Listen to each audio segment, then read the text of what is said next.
तो what that means is कि जो भी हमारी लाइफ में हो रहा है, जो भी सिचुएशन है, जैसी भी सिचुएशन है, जो भी सर्कमस्टांसेस है जिसको हम ब्लेम कर रहे हैं, जिसकी वजह से हम दुखी हो रहे हैं, वो जो सर्कमस्टांसेस है वो जाने या अनजाने हमने खुद क्रिएट करे। कहीं ना कहीं ऐसे कुछ थॉट्स थे जो एक्शंस में कन्वर्ट हुए, जैसे एक्शंस वैसे ही रिजल्ट्स, जैसे रिजल्ट्स वैसी ही या तो सफरिंग या जॉय। अगर वो स्पॉन्टेनियस भी है, यानी बिना सोचे समझे भी हम कुछ कर रहे हैं, तो उसके पीछे भी सबकॉन्शियस लेवल पे कोई ना कोई सीड है जो प्लांट हो रहा है। वो सीड क्या है? थॉट।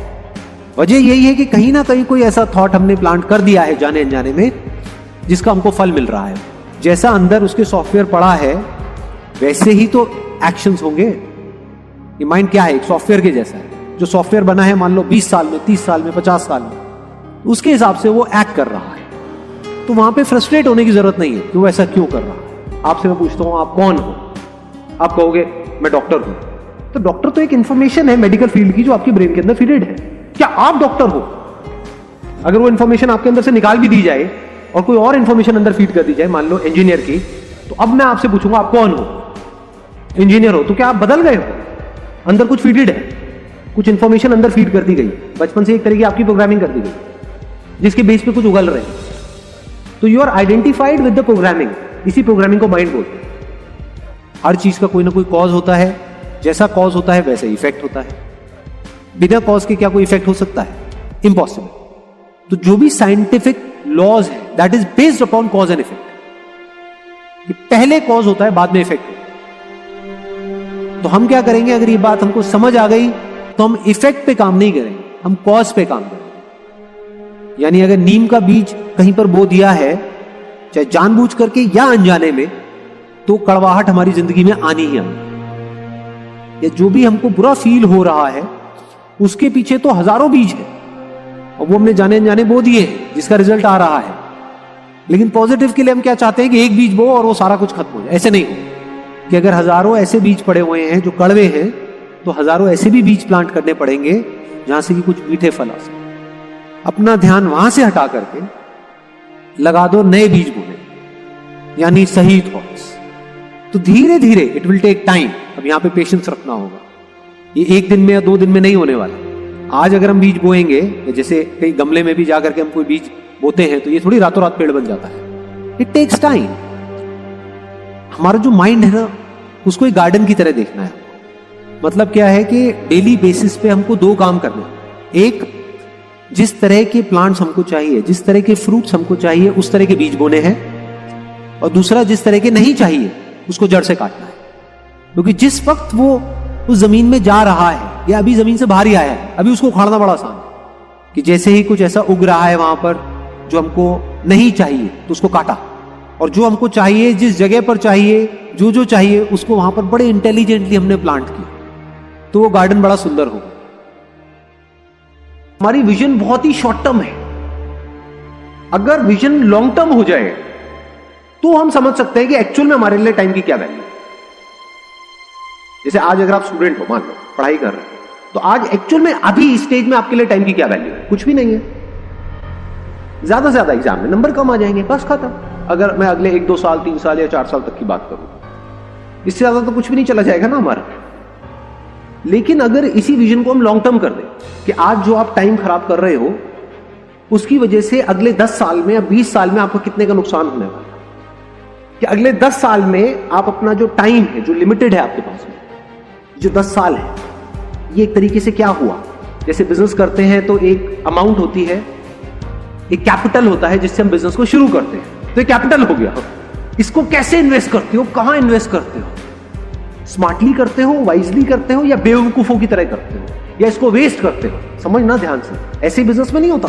और अगर वो बेवकूफों की तरह इन्वेस्ट करे या उसको वेस्ट कर दे, पता लगा बिजनेस की कैपिटल उसने अलग करी थी और उससे अपनी अय्याशी कर रहा है, तो क्या होगा? 0।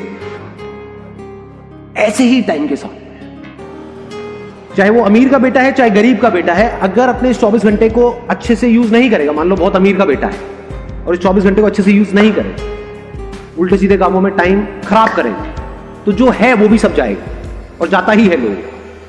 सो ध्यान से समझना, it is a level playing field. क्योंकि अगर ये टाइम की वैल्यू आज आपको समझ आ गई और आप एक गरीब बैकग्राउंड से भी हो, तो फ्यूचर में आप बहुत अमीर हो जाओ। तो अब कैलकुलेट करो कि एग्जैक्टली आपके टाइम की क्या वैल्यू है आज की डेट में, बेस्ड अपॉन कि फ्यूचर में आप कहां पे हो। कि अगर मैंने एक पूरा दिन आज वेस्ट किया अपना, मेरा कितने का नुकसान हो गया? 4000 तक। इस तरह से अगर आप देखने लग जाओ ना, तो अंदर से एक सेंस ऑफ अर्जेंसी आ जाती है लाइफ के अंदर। चीजें प्रोक्रास्टिनेट होनी बंद हो जाती, कल पे डालना बिल्कुल बंद हो जाए। कल पे आप डाल ही नहीं सकते, क्योंकि आपको एक्चुअल में समझ आ रहा है मेरे टाइम की क्या वैल्यू। चैलेंज क्या है कि अगर तो कोई आप काम कर रहे हो जिसको करने में आपको अच्छा फील हो रहा है अभी इमीडिएटली, और वो आपके जो भी आपके थॉट्स है उससे भी कनेक्ट हो रहा है, तब तो कोई दिक्कत ही नहीं है। बट ऐसा होता नहीं, रेयरेस्ट ऑफ रेयर केसेस में ऐसा होता है। अब क्या करें? जैसे गिटार का एग्जांपल है, ऑब्जेक्टिव्स कभी भी बहुत बड़े मत सेट करो। यानी आपने जाकर के उनसे पूछा जो आपको सिखा रहे हैं कि इसमें 1 साल बाद क्या होगा, उसको छोड़ दो। आप ये बताओ कि अगले 1 हफ्ते बाद मैं किस लेवल पे हूं। सबसे सिंपल धुन कौन सी होती है इसमें? वो कहेंगे ये सीखनी है। तो आपने वो सीख ली 1 हफ्ते में। 1 हफ्ते में जा करके कहीं थोड़ा स्टाइल मारा, ये बिल्कुल ऐसा है कि आपने कुछ अचीव कर लिया है। तो हमारी जो ह्यूमन साइकी है, we want to show of.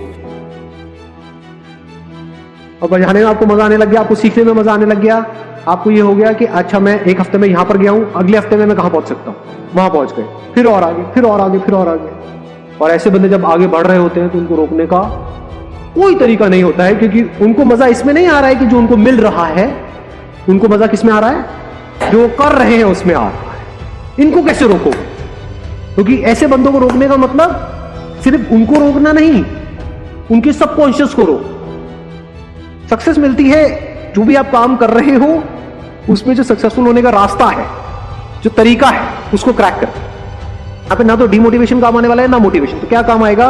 Questioning, कि अगर ये कील अंदर नहीं जा रही, क्यों नहीं जा रही? औरों की जा रही, मेरी नहीं जा रही, क्यों नहीं जा रही? जैसे ही आपने क्वेश्चन पूछा कि भाई ये कील अंदर क्यों नहीं जा रही, अब एकदम से आपको जवाब मिलेगा, अच्छा हो सकता है यहां पर कुछ गड़बड़ हो, इसके पीछे हो सकता है लोहे का कुछ हो सकता है कील में कुछ गड़बड़ हो सकता है इसको अंदर ले जाने के लिए हथौड़ा चाहिए होता है और मैं अपने हाथ से ही लगा हुआ हूं, मेरे हाथ में खून निकल रहा है। समझ गए मैं क्या कह रहा हूं? हाँ, अभी आप हंस रहे हो, बट ऐसे ही हम लाइफ को जी रहे हैं। यहां पर जो लोग बैठे हैं ना, 90% लोग ऐसे ही जी रहे हैं अपनी लाइफ को। अगर क्वेश्चन पूछ करके आप इन दोनों के बीच के फर्क को बारीकी से समझ लो कि जो सक्सेसफुल हो रहे हैं उनकी क्या स्ट्रैटेजी है, वो ऐसा क्या सही कर रहे हैं, और जो नहीं हो पा रहे हैं वो क्या गलत कर रहे हैं, और गलत को आप अवॉइड करो, सही को पक्का करते चले जाओ, तो अब क्यों नहीं होगा आपको?